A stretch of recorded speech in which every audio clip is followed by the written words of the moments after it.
3번역 윤한의원 원장 윤원기입니다. 오늘은 팔뚝, 여기가 자꾸 붓고 아프고 땡땡해진다, 이런 증상으로 오시는 분들에 대한 이야기를 해볼게요.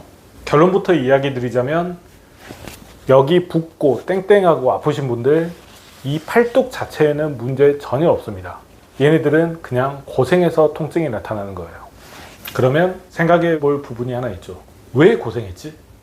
이유는 쓰면 안 되는데 써서 그래요. 아니, 팔을 올리는데 팔뚝을 안 쓴다고? 이게 무슨 말이지? 라고 생각하실 수 있는데, 팔을 올릴 때는 팔뚝을 써서 올리는 게 아닙니다.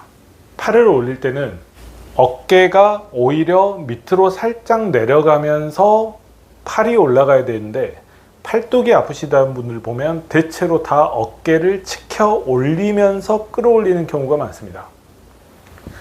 이 두 가지가 별 차이도 없어 보이는데 무슨 문제냐라고 생각할 수 있는데, 굉장히 차이가 큽니다.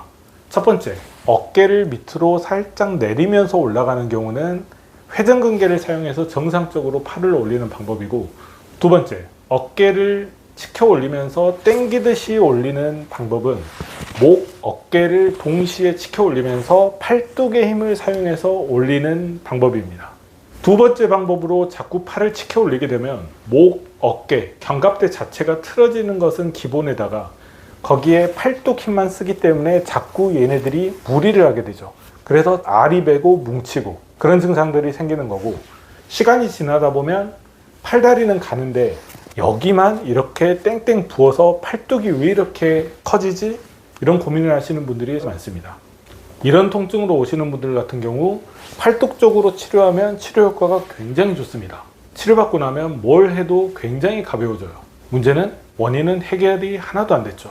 풀어지는데 결국 얘네들은 움직일 생각이 없고 오히려 치켜 올리기만 하고, 회전근개는 일을 할 생각을 안 하니까 다시 팔을 이렇게 쓸 수밖에 없고, 그런 상황이 계속되다 보면 다시 얘네들은 힘들어질 수밖에 없죠. 이 상태로 시간이 지나면 점점 더 붓고 빵빵해지고, 팔다리는 가는데 팔뚝만 옷에 낀다든지 손에 점점 힘이 빠진다든지, 이런 증상들로 진행이 되게 되죠.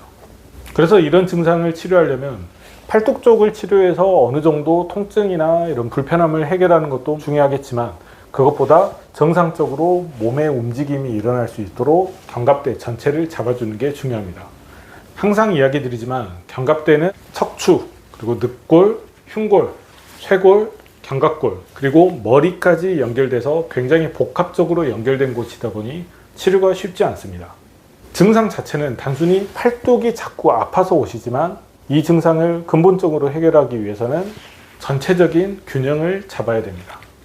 이런 현상은 운동 중에도 발생합니다.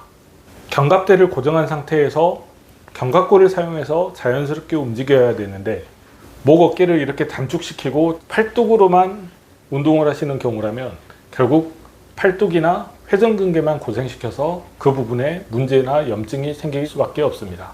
3번역 윤한의원은 일상생활 중에 자세의 틀어짐으로 인한 손상, 그리고 운동 중에 잘못된 움직임으로 인한 팔뚝 손상에 대해 연구하고 치료하고 있습니다. 만성적인 팔뚝 통증으로 고생하신다면 저희에게 오셔서 어떻게 된 건지 진료를 받아보시는 게 좋을 것 같습니다. 지금까지 3번역 윤한의원 윤홍기였습니다. 감사합니다.